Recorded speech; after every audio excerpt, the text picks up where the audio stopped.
Hai Sobat Budaya, Rahayu. Kembali lagi di Humanicast, Humanities Podcast. Bersama saya, Muhammad Adif Albarado, yang akan memandu podcast pada hari ini. Nah, teman-teman, Sobat Budaya semuanya, setiap tahun kita pasti mengikuti tren yang sedang berkembang. Terutama kita nih yang netizen media sosial, pasti banyak sekali tren-tren yang sedang kita ikuti sekarang. Baru-baru ini Sobat Budaya, terutama yang lebaran kemarin 2026 tahun ini lebih tepatnya ya, itu ada tren yang namanya kerudung jahat. Waduh, udah kerudung tapi jahat. Bagaimana? Nah, kerudung jahat ini adalah sebuah tren fashion di mana kerudung pasmina yang sekarang sedang marak nih digunakan oleh para kaum wanita Indonesia terutama. Nah, tentu ini juga memunculkan berbagai respon di kalangan masyarakat. Ada yang positif, ada juga yang kontra. Nah, maka dari itu, di satu sisi ada yang berpendapat bahwa istilah tersebut muncul karena stylenya itu yang dianggap, mohon maaf, kurang menutup aurat. Tapi beberapa menganggap bahwa memang style ini adalah suatu hal yang elegan dan dianggap wajar-wajar saja untuk dikenakan. Nah, pada episode kali ini Sobat Budaya, kita akan mengulasnya lebih dalam kembali melalui perspektif budaya dan juga gaya hidup. Tentu saya tidak sendirian. Pada episode kali ini, saya bersama Ibu Dewi Meirasyawati SSMAM Hum PhD. Selamat datang Ibu Dewi. Bagaimana kabarnya Ibu Dewi? Terima kasih, Alhamdulillah baik, Mas. Alhamdulillah baik. Kemarin mudik apa tidak Bu Dewi? Oh, tentu mudik. Tentu mudik, baik. Nah, teman-teman, kita bersama Bu Dewi akan mencoba membahas terkait dengan istilah kerudung jahat ini. Baik Bu Dewi, menurut Ibu kira-kira apa yang dimaksud dengan istilah kerudung jahat ini? Kenapa kok bisa sampai marak di Indonesia style fashion ini? Gitu. Oke, terima kasih untuk pertanyaannya. Ya, kalau kita bicara tentang istilah, berarti kita melihat dari bahasa, ya. Kalau kita begitu mendengar jahat, itu langsung kita konotasinya ke yang negatif, ya Mas ya, gitu ya. Tetapi untuk kerudung jahat ini, kita bisa menganalogikannya dengan di saat kita foto waktu lebaran kemarin, kita foto-foto, wah ini kameranya jahat nih, gitu ya. Artinya apa? Hasil fotonya tuh cantik gitu ya, menarik, menawan. Dan ini yang bisa kita gambarkan untuk istilah kerudung jahat di dalam konteks masyarakat di Indonesia saat ini. Jadi bahwa pemakai kerudung itu bukan dia menimbulkan dalam tanda petik syahwat ya kalau di dalam religi, tetapi artinya jahat itu justru sebaliknya, gitu ya. Justru sebaliknya, bahwa pemakainya itu nampak cantik, elegan, gitu ya, karena memang kerudung jahat ini materinya dari bahan viskos yang memang nyaman dipakai, dia menyerap keringat sehingga memang enak buat dipakai dan dia sangat stylish.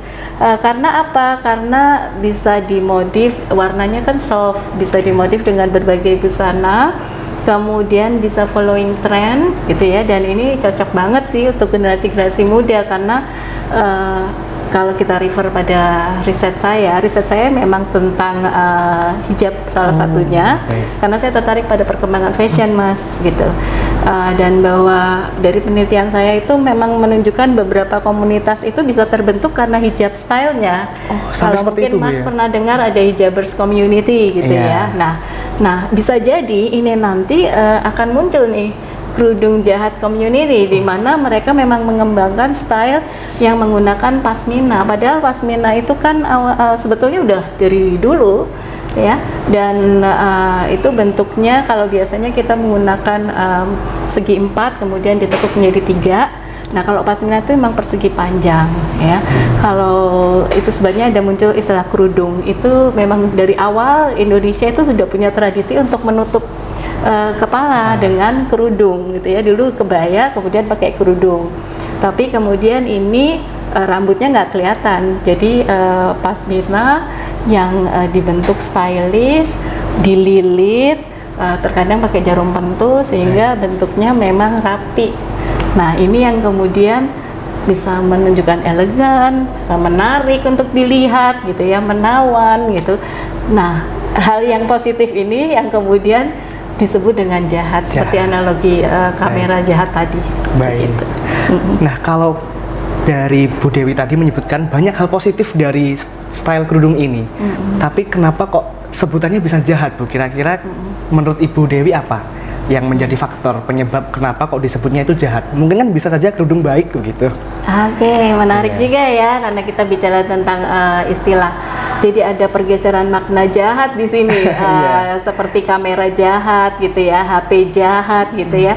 Karena pada saat contohnya ya, kita analoginya ini ada HP, ini ada pasmina gitu ya. Pasminanya dari bahan viskos ya. Kemudian kalau HP menggunakan kamera dari HP ini, hasil fotonya itu dengan fitur-fiturnya ya, dengan fitur-fiturnya itu nampak hasilnya tuh memang jauh lebih cantik dari realita gitu ya. Jadi nampak wow, lebih glowing gitu ya, lebih cantik ya gitu. Mungkin juga bisa lebih tirus gitu ya. Itu bisa disetting dari fitur HP. Nah, kalau kerudung jahat atau hijab jahat ini dari stylistnya itu juga bisa karena bahannya yang soft, dia bisa ngikut gitu, bisa ngikut bentuk sehingga bisa juga membuat tampilan wajah menjadi tirus. Nah, itu nampak menarik, elegan sehingga dia ikut dengan analogi HP ini yang dikatakan kamera jahat. Kalau ini kerudung jahat, jadi maksudnya jahat adalah cantik gitu. Baik. Ya. Iya, jadi istilah yang sangat menarik ya, Bu, untuk kali ini. Betul sekali. Kerudungnya itu kesannya anggun dan menawan, tapi sebutannya kerudung jahat. Betul. Nah, Bu Dewi, kira-kira kalau kerudung jahat ini nanti apakah bisa menjadi sebuah bentuk stereotip sosial di masa depan? Kalau dari refer dari penelitian saya sebelumnya ya Mas ya, jadi waktu itu penelitian saya memang tentang komunitas-komunitas berhijab dengan berbeda-beda model, stylenya gitu ya. Sehingga ada yang hijabers community, kemudian ada yang hijab gaul gitu ya, kemudian ada yang hijab yang Paris, model Paris, artinya ya udah segi 4 dilipat jadi segitiga, dililitkan, kasih peniti, selesai gitu ya. Itu yang mungkin sampai sekarang itu remaja-remaja yang sekolah ya, dari SD sampai SMA ya. Nah, tapi begitu kuliah mulai hijab gaul, dulu namanya hijab gaul, dan saya yakin kerudung jahat atau pasmina jahat ini salah satu dari istilah komunitas hijab gaul. Gaul itu artinya kan following trend, dan untuk hijab atau kerudung jahat ini mostly menjadi style untuk generasi muda. Generasi muda karena apa? Karena mereka nggak mau dibilang tidak mengikuti religi. Mereka muslim gitu. Aku nih ingin menunjukkan aku muslim gitu, perempuan muslim. Aku ingin berhijab, tapi aku nggak ingin dibilang outdated gitu ya. Sehingga muncullah model tren-tren hijab, salah satunya hijab jahat ini. Jadi itu bisa menunjukkan stereotyping juga sih gitu ya. Tergantung perspektif dan interpretasi melihat dari perspektif yang mana begitu untuk melihat para muslimah berhijab. Baik, jadi bisa ada kemungkinan muncul multi interpretasi gitu dari sangat mungkin berbagai kalangan begitu. Betul, betul. Ya. Kalau kita merujuk dari penelitian saya sebelumnya, jadi dulu kita di Indonesia itu sudah berkerudung, tapi rambutnya kelihatan, dan itu tidak ada hubungannya dengan religi. Kemudian mulai dengan sebetulnya perkembangan global ya, hingga kemudian sosial media, jadi informasi itu masuk gitu ya, termasuk informasi tentang kepatuhan terhadap aturan religi tertentu, salah satunya adalah muslim, sehingga mulailah masuk hijab. Hijab awal dulu kalau kita berhijab itu konotasinya radikal, stereotyping kan. Betul. Tetapi sekarang hijab itu menjadi tren di tahun 2016 ya, itu menjadi tren hijab syar'i. Yang tadi 10 tahun sebelumnya itu radikal, sekarang justru menjadi tren hijab syar'i. Kemudian hijab syar'i itu malah sekarang berkembang, kalau kita jalan-jalan ya ke mall atau sekarang online shop banyak, itu banyak sekali rekomendasi hijab syar'i yang kemudian bergeser lagi sekarang Iya. trennya. Dan sekarang saya rasa ini bisa jadi kemudian jadi tren diawali dengan Lebaran 2026 ini bisa menjadi tren kerudung jahat atau hijab jahat ini. Baik. Gitu. Bu Dewi kira-kira tertarik menggunakan style kerudung jahat nanti di kemudian hari? Menarik sekali pertanyaannya ya. Oke. Kalau saya lihat dari mahasiswa-mahasiswa Iya. itu saya banyak melihat itu. Putri saya sendiri juga mulai mengikuti tren itu Baik. gitu ya. Kalau saya ya nanti kita lihat Kita ya. lihat saja. Baik.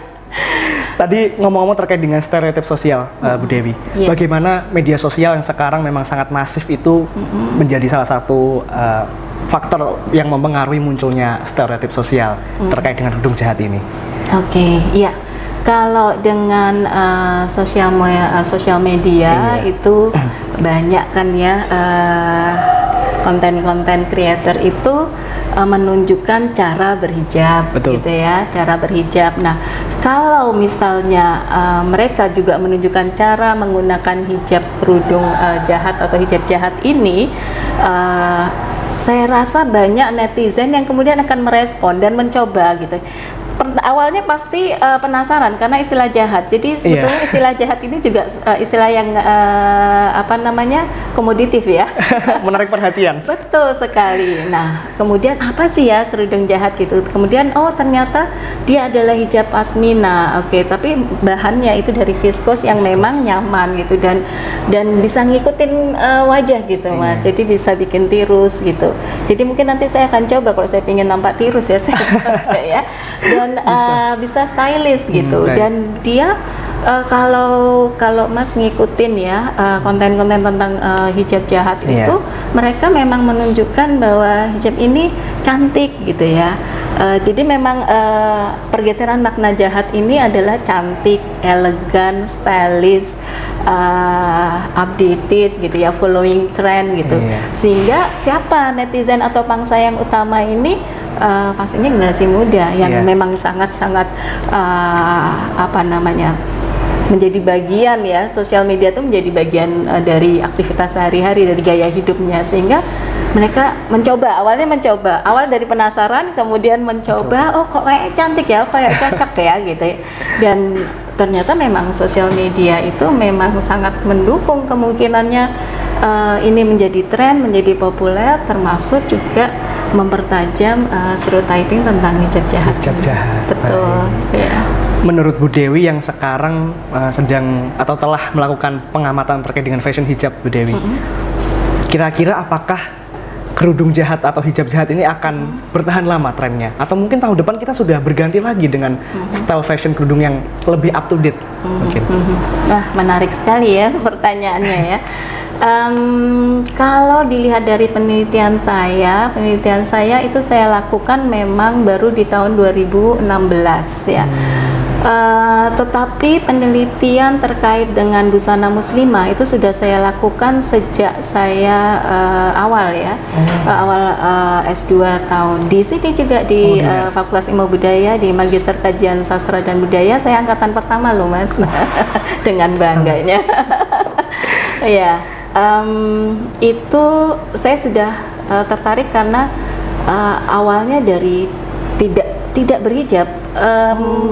Kita memang mayoritas populasi kita Muslim, Betul. Ya, 98%, Betul. Ya. Tetapi tidak berhijab, ya. Mungkin yang berhijab sangat sedikit, ya, sangat sedikit, dan waktu itu maknanya dimaknai sebagai radikal, gitu ya.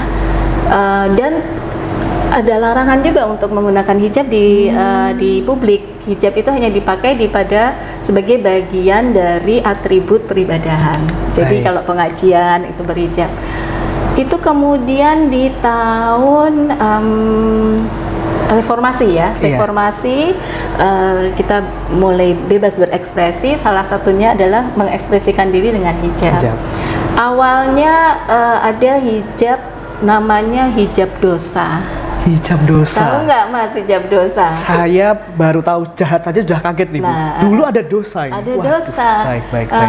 Jadi Itu bagaimana, apa Bu? itu hijab dosa? Iya, Kalau ini bagaimana? kan jahat ya. Iya. Kalau hijab dosa itu akronim ya dari dorong saja. Wah. Jadi hijabnya itu nggak perlu dililit gitu ya, Iya, styling. iya, Jadi tinggal dimasukin, didorong aja udah jadi deh itu hijab gitu ya. Kreatif Bu ya. Nah itu waktu itu awal-awal itu tren, tapi kemudian bergeser lagi, Baik. kurang stylish gitu ya. Kalau cuman dorong aja kok kurang kreatif gitu Iya. ya. Nah mulailah dengan karena mulai banyak juga kan ya pesantren, kemudian style dari pesantren itu yang kita sebut bahannya Paris. Kalau ini kan viscose, kalau Yeah. ini Paris, hijab Paris. Jadi segi 4 ditekuk jadi segitiga, dipasang di kepala kita, terus dikasih peniti, udah selesai gitu ya. Tapi lagi perkembangan fashion gitu ya, perkembangan fashion lebih stylish lagi, mulai pasmina tapi bukan viscose. Oke. Dan modelnya dililit-lilit dan itu bisa 3 layer juga. Sampai 3 Jadi layer? ya pertama warna yang soft, nanti semakin warna, jadi kemudian ada yang dibikin mawar di bagian iya. kanan gitu ya. Iya. Itu semakin stylish. Tapi kemudian dengan perkembangan hijab syar'i itu hilang Mas. Artinya tidak menjadi populer lagi, syar'i yang populer. Jadi tidak perlu model-model tapi tertutup semua. Baik. Gitu ya, tertutup semua. Berkembang lagi sekarang jadi yang tertutup semua besar, sekarang kembali menjadi dimasukkan Ya, betul. itu dan dari busana ya. Nah akhirnya hijab pun mengikuti, termasuk yang kerudung jahat ini. Jadi Iya. bisa saja ada era di masa kemudian ada modifikasi lagi terhadap model hijab ini. Jadi seperti never ending gitu ya. Never ending. Selalu akan ada saja gebrakannya. Betul. Nah, kemudian Bu Dewi, kira-kira bagaimana nanti istilah dari kerudung jahat ini itu dapat memengaruhi identitas perempuan berhijab di kehidupan sehari-harinya? Kira-kira apakah dapat memunculkan semacam prasangka atau mungkin bahkan diskriminasi tertentu terkait dengan pengguna kerudung jahat ini? Oke, iya. Stereotyping, prasangka, diskriminasi itu memang akan selalu ada karena kita melihat sesuatu dari perspektif yang berbeda gitu Baik. ya. Tapi kembali lagi kita Indonesia toleransinya sangat tinggi, artinya kita berusaha meminimalisir adanya diskriminasi, stereotyping itu. Karena apa? Karena kebebasan kita di dalam berekspresi, mengekspresikan ibadah kita itu benar-benar antara makhluk yang diciptakan dengan penciptanya.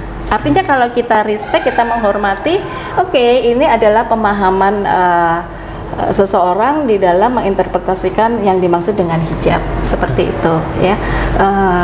Terkait dengan identitas, kalau untuk hijab jahat atau kerudung jahat ini itu menjadi tren generasi muda, Iya. yang artinya mereka ingin menunjukkan saya ini muslimah loh.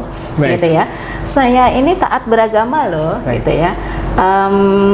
Kalau untuk model hijab, artinya cantik itu juga bagian dari iman, gitu Ya, ya. baik. Bersih itu juga bagian dari iman. Artinya saya ingin tampil cantik, bahwa saya tetap berkerudung, saya tetap berhijab, saya tetap menutup aurat, tapi tetap juga bisa menjadi bagian tren, gitu ya. Baik. Following trend, becoming popular, gitu ya. Tapi yang religious, nah itu menjadi identitas generasi muda sekarang terkait dengan atribut hijabnya. Baik, jadi saya rasa tidak ada terlalu menjadi masalah ya Bu untuk style kerudung jahat ini untuk masa sekarang. Nah, itu tadi kalau melihat masalah kita lihat dari perspektif yang mana masing-masing itu ya. perspektif Baik. yang mana gitu. Apalagi dalam konteks Indonesia nih Mas. Baik. Kalau kita bawa ke konteks yang perspektif yang lain, mungkin ya ini dianggap tidak berhijab gitu Iya. ya. Tetapi kalau dari saya ada dari bagian komunitas yang pernah saya teliti yang mengatakan bahwa ini ada sebuah langkah gitu ya. Baik. Langkah untuk kedepannya lebih mempertajam, memahami apa itu makna hijab gitu. Baik. Jadi seharusnya ini sudah bisa kita apresiasi bahwa ini sebagian dari langkah untuk upaya meningkatkan keimanan gitu ya. Baik. Berawal dari model hijab tersebut. Baik. Gitu. Terakhir Bu Dewi, berarti kita sebagai sesama muslim dan juga muslimah di Indonesia untuk terus menjaga toleransi yang sudah kita bangun selama ini. Bagaimana cara kita menyikapi terkait dengan adanya style hijab kerudung jahat dan mungkin nanti ke depan dengan style-style kerudung yang pasti akan terus berkembang di masa depan. Iya. Oke, ini pertanyaan yang menarik ya. Yang terakhir mungkin ini memang model hijab itu kalau di Indonesia dia menjadi bagian dari fashion akhirnya, menjadi bagian fashion, following trend, dan itu bisa terus berkembang dari yang pendek, setengah pendek, panjang, dari segi 4, segi 3, persegi panjang. Itu memang karena Indonesia sangat kreatif, Mas. Betul. Kita menjadi trendsetter loh, Trendsetter, Mas, ya, untuk perkembangan hijab gitu ya. Jadi semua itu bisa memungkinkan gitu. Ya. Siap. Terima kasih Ibu Dewi atas pemaparan dan juga telah hadir memberikan perspektif yang begitu luas terkait dengan hijab atau kerudung jahat ini. Terima kasih Bu Dewi. Semoga apa yang telah disampaikan Bu Dewi tadi dapat menambahkan wawasan dan juga hasanah kita mengenai dengan style kerudung, terutama tadi terkait dengan kerudung jahat yang eksis akhir-akhir ini. Itu saja untuk episode kali ini, Ibu Dewi. Terima kasih. Oke, untuk Sobat Budaya, jangan lupa untuk like, komen, dan juga subscribe channel Fakultas Ilmu Budaya untuk terus mengikuti episode-episode menarik dari podcast Humanicast berikutnya. Saya, Muhammad Adif Albarado, izin pamit undur diri.